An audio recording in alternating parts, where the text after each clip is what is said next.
ჟურნალისტიკა როგორც პროფესია. ჟურნალისტის პროფესიაზე საუბრისას იგულისხმება პირი, რომელიც აგროვებს, ამუშავებს და ავრცელებს ინფორმაციას, ხოლო ჟურნალისტიკა როგორც დარგი მოიცავს სხვადასხვა სპეციალობას. ჟურნალის აქვს მრავალმხრივი, ყოველწლიური შემთხვევაში უნიკალური კვალიფიკაცია, რომელიც მოითხოვს სპეციალურ თეორიულ ცოდნასა და პრაქტიკულ უნარჩვევებთა კომპლექსს. ყოველი ამას ადამიანის სპეციალური მომზადებისა და გამოსვლების შედეგად იძენს. პროფესია, პროფესიონალიზმი და პროფესიული კულტურა ის ერთობლიობა, რომელიც ქმნის შრომის ტექნოლოგიას.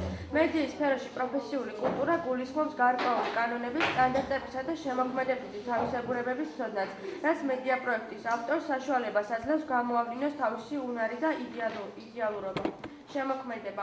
შემოქმედებას აქვს რამდენიმე ასპექტი: შემოქმედებითი პროცესი, შემოქმედებითი პიროვნება, შემოქმედებითი ნიჭი, გარემო და სხვა. შემოქმედებითი პროცესის კვლევა დაკავშირებულია მის სხვადასხვა სტადიასთან, აქტი, საფეხური, ფაზა და ასე შემდეგ. არსებობს შემოქმედებითი პროცესის სხვადასხვა ეტაპები. წინასწარი მომზადება, როდესაც ახალი იდეის გენერებისა და ჩამოყალიბებისთვის დიდი მნიშვნელობა ენიჭება ინტუიციას. დაკვირვება გონებაში მთავარი იდეას მომწიფება. შთაგონება ამ ეტაპზე ცნობიერის ჩართვის შედეგად ცნობიერი იღებს ახალ ცოდნას. იდეას განვითარება, მისი საბოლოო ჩამოყალიბება, შემოწმება. თავდაპირველად ჟურნალისტი განსაზღვრავს მედია პროდუქტის თემას, იდეას, შემდეგ მოიპოვებს ინფორმაციას, გაიაზრებს ფაქტებსა და მოვლენებს. შემოქმედებითი პროცესში გამოიყოფა ასევე რამდენიმე ზოგადი ეტაპი. კონცეფციის ჩამოყალიბება, მიზნის დასახვა, ასასახავი რეალობის ელემენტების შესწავლა, ნაცნობი ვითარების ახლებურად წარმოჩენა. ყველა ეს ეტაპი მნიშვნელოვანია ჟურნალისტის პრაქტიკაში. დასახული ამოცანის გადაჭრის ერთგვარ გასაღებს წარმოადგენს. შემოქმედებითი პროცესი ჟურნალისტიკაში რამდენიმე სტადიისგან შედგება. მეცნიერებაში მას შემოქმედებითი აქტის სტადიურობა ეწოდება.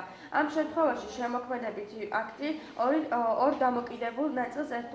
დამოკიდებული ნაწილის ერთობლიობაა. პირველი სტადია ინფორმაციის მიღება, ხოლო მეორე ტექსტის შექმნა. პირველ სტადიაზე შემოქმედებითი და პროფესიული ამოცანის გადაწყვეტისას ჟურნალის მრავალი ადამიანთან უხდება ურთიერთობა. ამიტომ მისი საქმიანობის შედეგს მნიშვნელოვნად განსაზღვრავს კომუნიკაციის უნარი.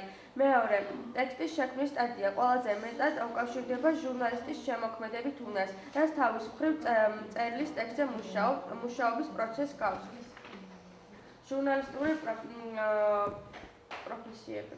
ჟურნალისტური პროფესიები გამოირჩევა მრავალფეროვნებით, სადაც ინფორმაცია, კომუნიკაცია და შემოქმედება ერთმთლიანობად განიხილება. ამ კვეთავში მოკლედ მიმოხილულია ბეჭდვა და სამაუწყებლო მედიაში შემავალი პროფესიები. გაზეთის ჟურნალისტის მთავარი რედაქტორი კონცეპტუალურად მართავს გამოცემას. იგი პასუხს აგებს მთლიანად გაზეთის ან ჟურნალის შინაარსზე და შინაარსთან დაკავშირებული მიზნებისა და ამოცანების შესრულებაზე. ხელმძღვანელობს ყოველდღიურ თათბირებს, დამტკიცებული ფინანსური გეგმის შესაბამისად, უზრუნველყოფს სარედაქციო ნაწილის მუშაობას. გაზეთის ჟურნალის რედაქტორი მენეჯერი პასუხს აგებს ნიუანსების ყოველდღიურ მუშაობაზე. მას შეუძლია დანიშნოს და გაათავისუფლოს თანამშრომლები. უხელმძღვანელობს სხვადასხვა განხრის რედაქტორებს. გაზეთის ჟურნალის ახალი ამბების რედაქტორი. ამზადებს ნომერს დასაკაბადონებლად, ხელმძღვანელობს ნომრის რედაქტორს, რომელიც ასწორებს და სათაურს ურჩევს მასალას. გაზეთის ჟურნალის სარედაქციო პერსონალის მნიშვნელოვანი წევრია რედაქტორი. იგი პრაქტიკულად ყველა თემაზე მუშაობს, გარდა რეპორტიორებისა. სარედაქციო პერსონალში შედიან ვიტრეპორტიორები, რომლებიც მიმაგრებული არიან რომელიმე სამთავრობო დაწესებულებაზე, მაგალითად სასამართლოზე. ვიტრეპორტიორები. ვიტრეპორტიორები.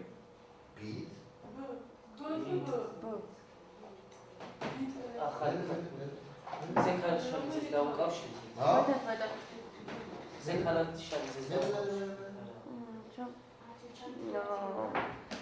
რედაქციებს ყავთ სპეციალური რეპორტიორები, რომლებიც რომელიმე სფეროში მუშაობენ, მაგალითად ბიზნესი, ეკოლოგია და სხვა. არის ჟურნალისტების კიდევ ერთი კატეგორია, რეპორტიორ-მკვლევარები, რომელთა ნამუშევრები პრესას საზოგადოებრივი ინტერესების დამცველის ფუნქციის შესრულებაში ეხმარება. რადიორეპორტიორი მუშაობს სპეციალურ რეპორტაჟებსა და ჟურნალისტურ გამოძიებაზე. რეპორტიორის პროფესიული ოსტატობისთვის მნიშვნელოვანია საჭირო დროს, საჭირო ადგილას აღმოჩნდეს. სწრაფად გაიაზროს სიუჟეტის შესაძლო სტრუქტურა და კომპოზიცია. შესაბამისად შეარჩიოთ და ჩაწეროს აუდიო მასალა. ინტერვიუ შეაგროვოს მოვლენის შესახებ. აუცილებელი და მნიშვნელოვანი ინფორმაცია დააზუსტოს დეტალები. გამზადოს ტექსტი და უკვე მზა მასალა მიიტანოს რედაქციაში. ეთერში გადასაცემად. ან რომლის შემთხვევაში? საჭირო შემთხვევაში. პირდაპირ ეთერში გავიდეს ადგილს და იმყოფებოდეს, რათა დამაჯერებლად და საინტერესო თხრობა შეძლოს. ტელერეპორტიორი მოიძიებს ახალ ამბებს, იწერს ინტერვიუს, მითითებებს აძლევს ოპერატორს ან თავად იღებს კამერით, იგი ჩანს ეკრანზე, იწერს ხმას. წერს და ზოგჯერ თავად ახმოვანებს გადაცემის ტექსტის კადრში თუ კაცმიღმა. აუცილებლობის შემთხვევაში ამონტაჟებს გადაღებულ მასალას. ტელერეპორტიორი შეიძლება მუშაობდეს ჯგუფთანაც, ოპერატორი, გამნათებელი და მძღოლი და დამოკიდებულადაც განსაკუთრებული პროფესიული გამოცდილება და სპეციალური უნარჩვევები ესაჭიროება. ცხელ წერტილებში მომუშავე ტელერეპორტიორებს იგი მუდამ ზად უნდა იყოს ექსტრემალურ სიტუაციაში მუშაობისთვის, უნდა შეძლოს შეაფასოს რისკის ფაქტორი, უზრუნოს საკუთარ უსაფრთხოებაზე. ასეთ ადამიანებს მუშაობის აუცილებლად ესაჭიროება სპეციალური ეკიპირება. ფოტორეპორტიორი იღებს ფოტოებს, ნომერში განთავსებულ მასალებს და ან გამოცემის არქივისთვის. კორესპონდენტის საქმიანობის ფარგლები ფართოა, იგი თითქმის ყველა ჟანრში მუშაობს. საინფორმაციო სფეროს გარდა შეიძლება იყოს ანალიტიკური მიმოხილვის ან ესეის ავტორიც. თითქმის ყველა მნიშვნელოვან გამოცემას და სამაუწყებლო კომპანიას სხვადასხვა ქვეყანაში საკუთარი კორესპონდენტი ყავს. სპეციალური კორესპონდენტები ორიენტებულია ერთ გარკვეულ თემაზე. გარკვეულ თემაზე და შესაბამისი მასალის კვლევა ანალიზის საფუძველზე საგანგებოდ ამზადებს სპეციალურ რეპორტაჟებს. მიმოხილველი აგროვებს ინფორმაციას, წერს სვეტებს ან სარედაქციო სტატიებს სხვადასხვა თემაზე. ბიზნესი, პოლიტიკა, საერთაშორისო საკითხები და კულტურა. მისი მოვალეობაა გააზრებული თანმიმდევრობული არგუმენტაციით, მოვლენისა და ფაქტის ასზე განუმარტოს სფეროსა და მაყურებელს. ტელეკომენტატორები და მომხილვები მაყურებლისთვის ნაცნობი სახეები არიან. ისინი კარგად ერკვევიან განსაზღვრულ სფეროებში და მათ გადაცემებში. ნათლად ჩანს ავტორის პოზიცია, ფაქტებისადმი დამოკიდებულება. რედაქტორი. პროგრამის რედაქტორი განსაზღვრავს პროგრამის სტრატეგიას და საბოლოო მიზანს, წარმოადგენს და კრავს პროგრამის შექმნაზე, მომუშავე შემოქმედებით ჯგუფის ფანტაზიას. ჟურნალისტებთან ერთად არჩევს სიუჟეტებიდან სინქრონებს. საეთერო ტექსტებს, სიუჟეტების დამაკავშირებელ ხიდებს, საჭირო კადრებს, ტელეგადაცემებში მონაწილეებს, ასევე კოორდინაციას უწევს პროგრამისთვის საჭირო ტექნიკური საშუალებების ხმის ჩაწერის, რადიოსტუდიის, ტელესტუდიის გამოყენებას. პროდიუსერი კონკრეტული პროექტის ავტორი და წარმომადგენელი, რომელიც საქმიან კონტაქტებს უზრუნველყოფს. იგი პროგრამისთვის ირჩევს თემას, ჟურნალისტს, მასალებს უმზადებს და წამყვანთან ერთად მუშაობს. რამდენიმე სმენელის ან მაყურებლის სავარაუდო შეკითხვებს წინასწარ განსაზღვრავს, არჩევს შემოსულ სატელეფონო ზარებს. პირდაპირ ეთერის შემთხვევაში პროდიუსერი მთელი პროგრამის მანძილზე ეთერს მიღვა წამყვანის პარალელურად მუშაობს. იგი რამდენიმე ფუნქციას ითავსებს: ადმინისტრაციულს, შემოქმედებით, ფინანსურს და ტექნიკურს. პასუხს აგებს როგორც შინაარსობრივ, ისე ვიზუალურ მხარეზე. პროდიუსერი უშუალო კავშირშია გადაცემის შემოქმედებით და ტექნიკურ პერსონალთან. ამიტომ აუცილებელია ორგანიზარული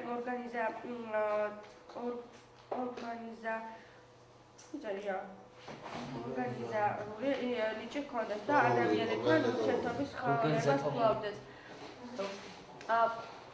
პროგრამის დირექტორი არჩეული ფორმატის შესაბამისად შეიმუშავებს რადიოს, ტელევიზიის სამაუწყებლო ბადეს, ანაწილებს შესაფერი საეთერო დროს, თითოეული გადაცემისთვის განსაზღვრავს ბიუჯეტს, რეკლამის გამყოფილებასთან ერთად, გეგმავს სარეკლამო და PR კამპანიის აკვირდება აუდიტორიას. ახალი ამბების წამყვანი. იგი სტუდიიდან გავსვლად გვიამბობს დღის მნიშვნელოვან მოვლენებზე. მაგრამ ინფორმაცია წინასწარ აქვს დამუშავებული და შესაბამისად გათავისებული. წამყვანი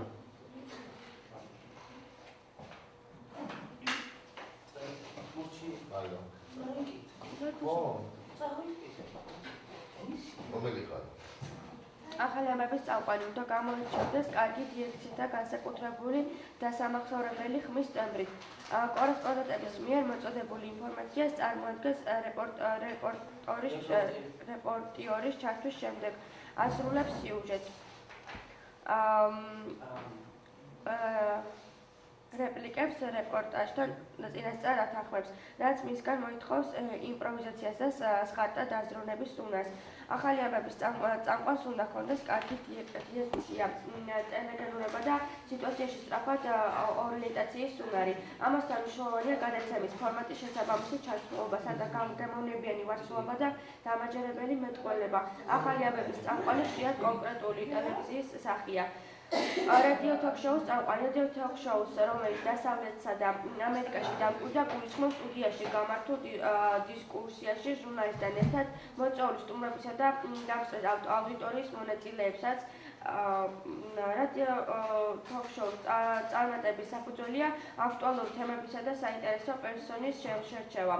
სმენელად აქტიურობა და წამყვანის ოსტატობა, რაც პირველ ყოვლისა გულისხმობს სმენელთა ინფორმირებას ან გართობას, ან ორივეს ერთად, ეგრეთ წოდებული შოუს დადგმას. თოქ-შოუს წამყვანს უნდა შეეძლოს ეთერის მართვა, დროის სწორად განაწილება, მსმენელების და სტუმრების აქტიურობა, თემის კულმინაციამდე მიყვანა, კონსტრუქციული საუბარი და სავარაუდო კონფლიქტის განმუხტვა. სატელევიზიო თოქ-შოუს წამყვანისთვის ყველაფერი მნიშვნელოვანია გარეგნობის სახის გამომეტყველება, მიმიკა, მოსმენის უნარი, პაუზები, საკუთარი ემოციური ფონის ფლობა და აუდიტორიასთან კორექტიული დამოკიდებულება.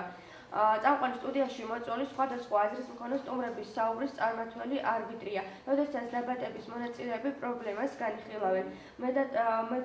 მოდერატორი ეხმარება მათ, რომ არსებით საკითხებზე მოსაზრების გამოხატვის საშუალება ყველას თანაბრად ჰქონდეს. თავად მოდერატორი კამათში არ მონაწილეობს. დებატებისა და დინამიკური სიცხადე სწორედ მასზეა დამოკიდებული. მოდერატორის ფუნქციას, როგორც წესი, გამოცდილი ჟურნალისტები ითვისებენ. ახალი მედია ცხადია მისთვის დამახასიათებელი ნიშან-თვისებების გათვალისწინებით ტრადიციულად პროფესიებსაც ითვისებს და თანამედროვე ტექნოლოგიებს, სწრაფი განვითარების კვალდაკვალ ახალ მედია პროფესიებს გაჩენასაც არ გამორიცხავს. მედია ტექსტი.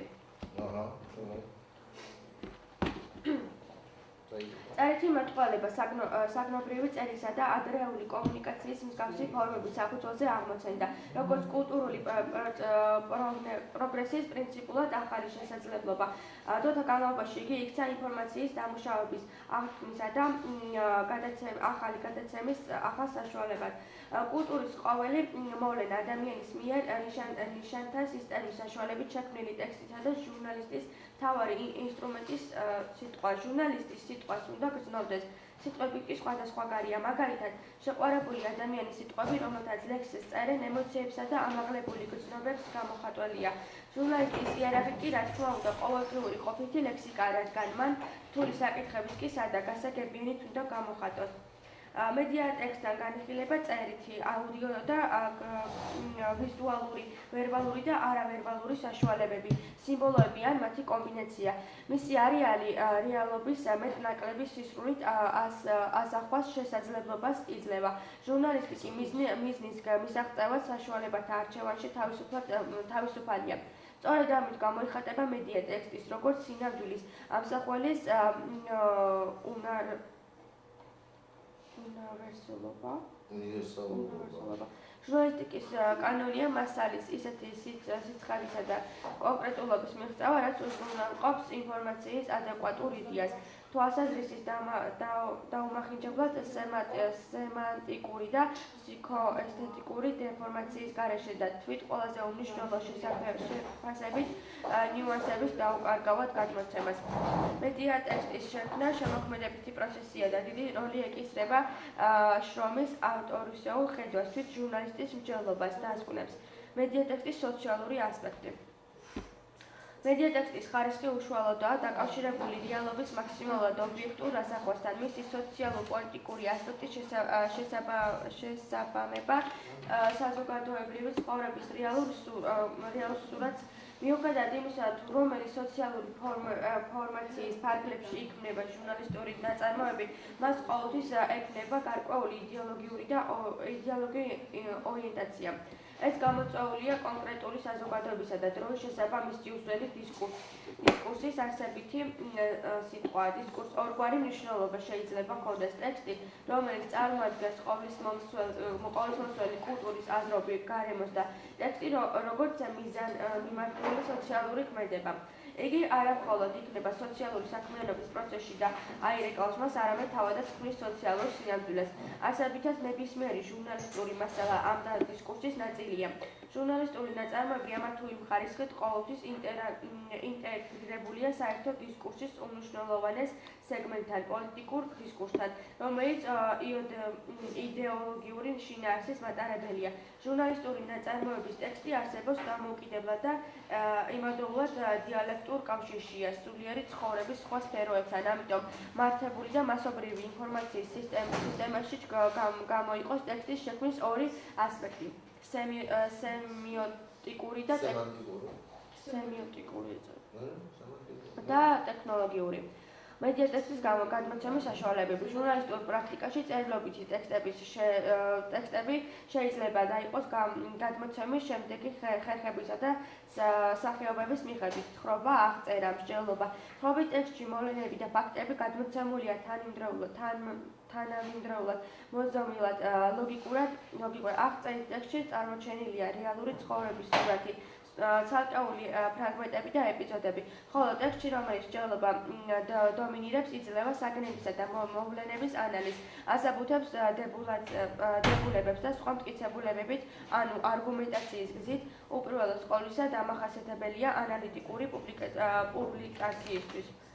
მედიატექსტის წყობის მეთოდები.